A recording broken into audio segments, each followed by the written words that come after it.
How to log in to Character AI app. I'm going to show you how to log in to the Character AI app quickly and easily. First, open the Character AI app. On your device, on the main screen, tap the sign in button.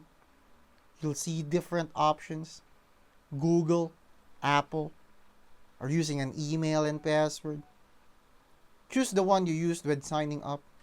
If you're new, just like me, tap sign up. Follow the steps to create a new account. Once you're logged in, you can access your saved chats, favorite characters, and settings. If you're having trouble logging in, try resetting your password, updating the app, or clearing the cache.